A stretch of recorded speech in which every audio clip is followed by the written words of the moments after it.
Rizal's plea for the lifting of his rustication order. Rizal's political ideas did not change even if he was an exile in Dapitan. This point was evident in the reforms he identified, which have to be implemented in the country by the Spanish government. For Rizal, the granting of these reforms, which were the same reforms sought by the propagandists in peninsular Spain, will definitely lead down to making the Philippines the happiest country in the world.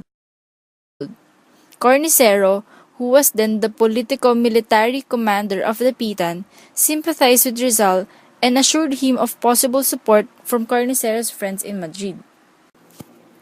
Aware that Rizal had come to love the Dapitan, and that Rizal and Cornicero became good friends, the Spuhol directed Cornicero to convince Rizal to put down into writing his intention of staying in the Dapitan. On October 25, 1892, Rizal sent to Spuhol his correspondence. The Spuhol, however, turned down Rizal's appeal for the lifting of his banishment order. Rizal, therefore, threatened the Governor General that he would be writing his friends in Madrid of the banishment order should it not be lifted. Responding to the threat, the Spuhol ordered Cornicero to ensure that no letters coming from Rizal would reach their destination. Meanwhile, Federico Ochando replaced the Spuhol as Governor General on May 24, 1893. Juan Sitges replaced Cornicero as the politico-military commander of Dapitan. Rumors spread that Ochando ordered Sitges to shoot Rizal the moment he attempts to escape. Rizal's movement in Dapitan was, therefore, closely monitored. Sitges required Rizal to report to his office thrice a day. Moreover, Rizal was prohibited from leaving the town or walking beyond the streets of Dapitan without permission from the new politico-military commander. Later on, the relationship between the two changed from bad to good. The control of the national government by Ochando was short-lived. Ramon Blanco soon took over the reins of the colonial government as the Governor General. At this point, Rizal reiterated his appeal for the lifting of his deportation order to the Governor General Blanco. Rizal justified his appeal by asserting that there was injustice in rustication in Dapitan as there were no evidences to support the charges imputed on him by the government. Thus, he averred that his unjust detention had resulted into his separation from his home and family. To strengthen his plea, Rizal argued that the accusations against him will not be considered a crime if he were a Spanish citizen. Attempts to win back Rizal to Catholicism. Attempts were made by the Catholic Church through the Jesuits to win back Rizal to the fold of the Church. Efforts exerted by Father Antonio Ubac, the parish priest of Dapitan, Father Villaclara, the parish priest of Dipolog, and Father Francisco Sanchez, his former teacher at Ateneo, failed.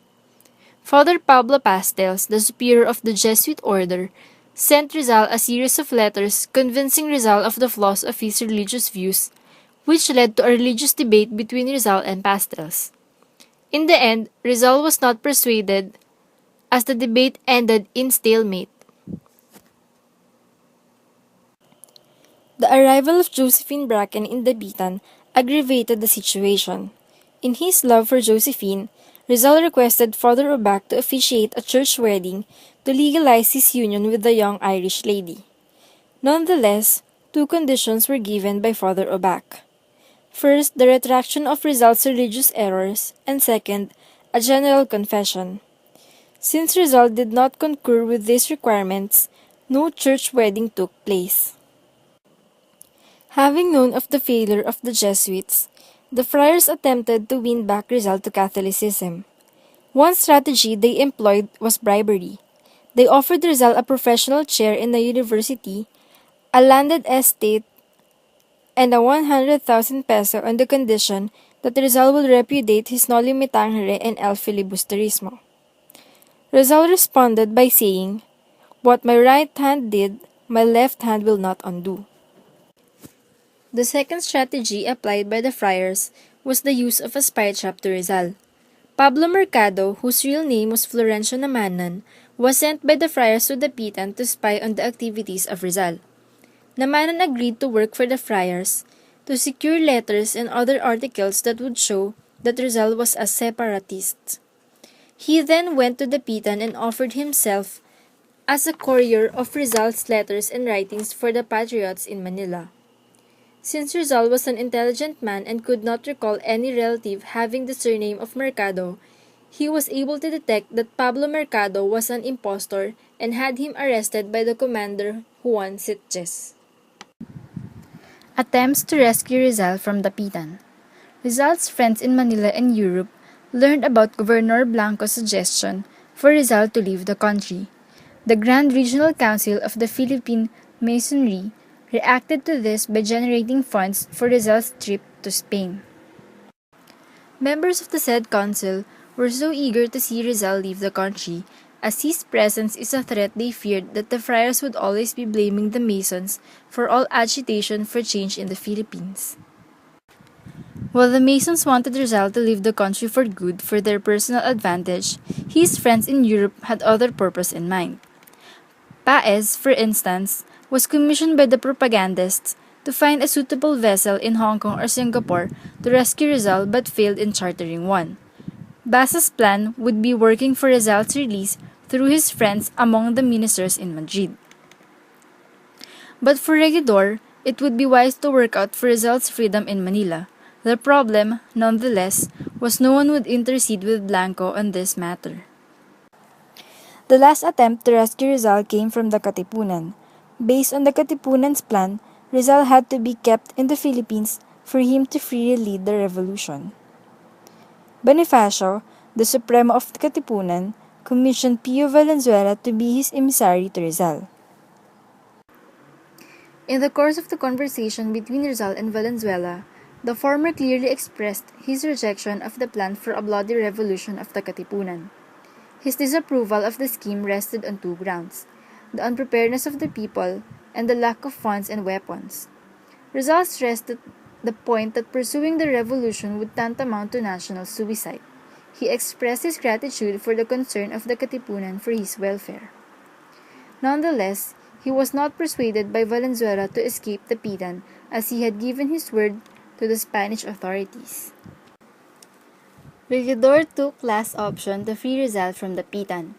He requested Blumentritt to persuade Rizal to volunteer as a doctor for the Spanish army in Cuba. As the advice came from his best friend, Rizal acceded to the scheme. Doña Teodora and Don Francisco did not favor Rizal's decision, as the latter will be risking his life since the revolution is raging on in Cuba that time. Despite the expressed disapproval of his parents, Rizal applied as a volunteer doctor to Cuba through Governor Blanco on December 17, 1895. Inasmuch as no reply from Blanco came, he was no longer expecting his application would be approved. 6 months later, Blanco acted favorably to his letter. This letter stated that a safe conduct pass shall be given to Rizal to come to Manila upon reaching Spain, shall be given assignment to the army operations in Cuba. At first, Rizal thought of no longer accepting the appointment. Later, he backed down from his thinking that if he rejects the appointment and the revolution of the Katipunan breaks out, he would be suspected of desiring to stay in the country to spearhead the revolution. Rizal opted to run a race with Bonifacio's revolution. Adios, Dapitan. Rizal left Dapitan on July 31, 1896 and arrived in Manila on August 6, 1896.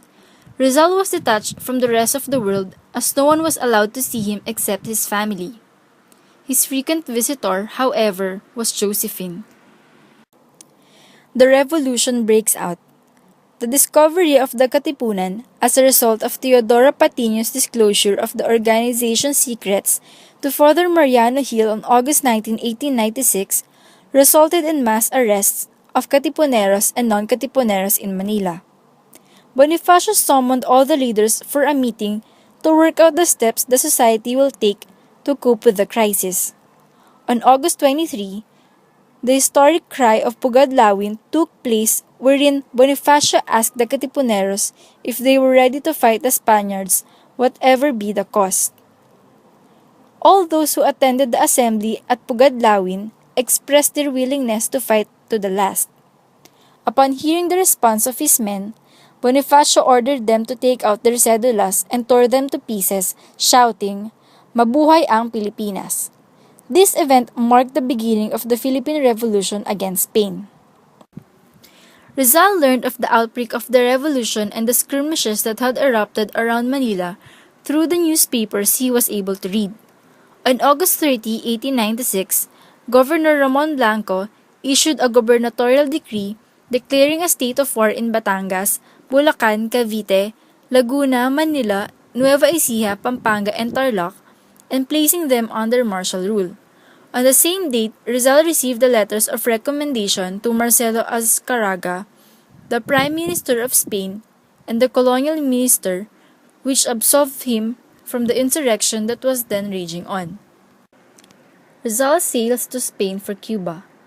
On September 3, 1896, Rizal boarded the steamer Isla de Panay, which shall ferry him to Barcelona, Spain. He was so happy. He felt that he succeeded in his race against the revolution, spearheaded by the Katipuneros.